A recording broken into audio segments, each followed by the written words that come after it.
বন্ধুরা কেমন আছেন সবাই? পূর্বের ক্লাসে আমরা ইনসার্ট টেবিলের পার্ট 1 সম্পর্কে জেনেছিলাম।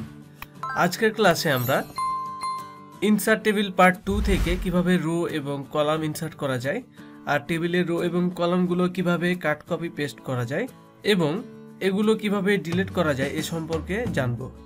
যারা পূর্বের ক্লাসটি এখনো দেখেননি তারা আই বাটনে ক্লিক করে দেখে নেবেন। চলুন তাহলে আজকের টিউটোরিয়ালটি শুরু করা যাক।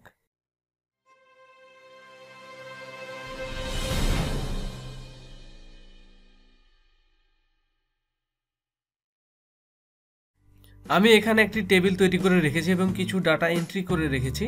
তো এখন আমরা শিখব কিভাবে টেবিলে রো এবং কলাম ইনসার্ট করা যায়। আমরা যদি এখানে সিরিয়াল 1 এবং 2 এর মাঝখানে একটি টেবিল ইনসার্ট করতে চাই, তাহলে 1 এবং 2 এর মাঝখানে প্লাস আইকনে ক্লিক করতে হবে। আবার আমরা যদি নেম এবং ক্লাসের মাঝখানে একটি কলাম ইনসার্ট করতে চাই, তাহলে নেম এবং ক্লাসের মাঝখানে প্লাস আইকনে ক্লিক করতে হবে।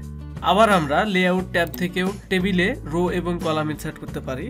এক্ষেত্রে আমরা যেখানে রো অথবা কলাম ইনসার্ট করতে চাইবো সেখানে একটি সেলে মাউস কার্সারটি রাখবো। দেন আমরা এখান থেকে উপরে টেবিল ইনসার্ট করতে চাইলে ইনসার্ট অ্যাবভ, নিচে ইনসার্ট করতে চাইলে ইনসার্ট বিলো, বামে ইনসার্ট করতে চাইলে ইনসার্ট লেফট এবং ডানে ইনসার্ট করতে চাইলে ইনসার্ট রাইট অপশনে ক্লিক করতে হবে। তো আমি এখানে ডান দিকে ইনসার্ট করতে চাই, এই জন্য আমি ইনসার্ট রাইট অপশনে ক্লিক করলাম। আবার আমি যদি পূর্বের অবস্থায় ফিরে যেতে চাই তাহলে আনডু অপশনে ক্লিক করব। এবার আমরা শিখব রো এবং কলামে কাট কপি পেস্ট কিভাবে করতে হয়। কলাম কাট করতে চাইলে আমরা 5টি কলামকেই সিলেক্ট করব। দেন এখানে ডান বাটনে ক্লিক করে কাট অপশনে ক্লিক করব, অথবা কিবোর্ড থেকে কন্ট্রোল এক্স চাপব। এবার আমরা এটি যদি ক্লাসের পরে এবং গ্রুপের আগে নিয়ে যেতে চাই তাহলে গ্রুপের সেলটিতে ক্লিক করব এবং এখানে ডান বাটন চেপে পেস্ট অপশনে ক্লিক করব, অথবা কিবোর্ডের কন্ট্রোল+V চাপব। দেখুন আমাদের সিলেক্ট করা সেলগুলো এখানে কেটে নিয়ে আসা হয়েছে। আবার কলাম কপি করতে চাইলে আমরা 5টি কলামকেই সিলেক্ট করব।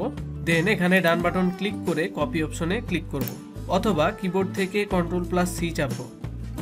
এবার আমরা এটি যদি সিরিয়াল নাম্বারের পরে এবং গ্রুপের আগে নিয়ে যেতে চাই, সেক্ষেত্রে গ্রুপের সেলটিতে সিলেক্ট করব। দেন এখানে ডান বাটন চাপ দিয়ে পেস্ট অপশনে ক্লিক করব, অথবা কিবোর্ড থেকে কন্ট্রোল+V চাপব। এবার দেখুন এখানে সিলেক্টকৃত সেলগুলো নকল করা হয়েছে। এবার আমরা দেখব কিভাবে রো এবং কলামগুলো ডিলিট করা যায়। এক্ষেত্রে আমরা যে কলামটি বা যে রো ডিলিট করতে চাচ্ছি সেগুলো সিলেক্ট করব। দেন আমরা মাউসের ডান বাটনে চাপ দিব, তারপরে কলামের ক্ষেত্রে ডিলিট কলামস এবং রো এর ক্ষেত্রে ডিলিট সেল অপশনে ক্লিক করব। দেন ওকে বাটনে ক্লিক করলে আমাদের এগুলো ডিলিট হয়ে যাবে। তো বন্ধুরা আজকের মতো এ পর্যন্তই। আগামী ক্লাসে আমরা টেবিলের পার্ট 3 নিয়ে আলোচনা করব।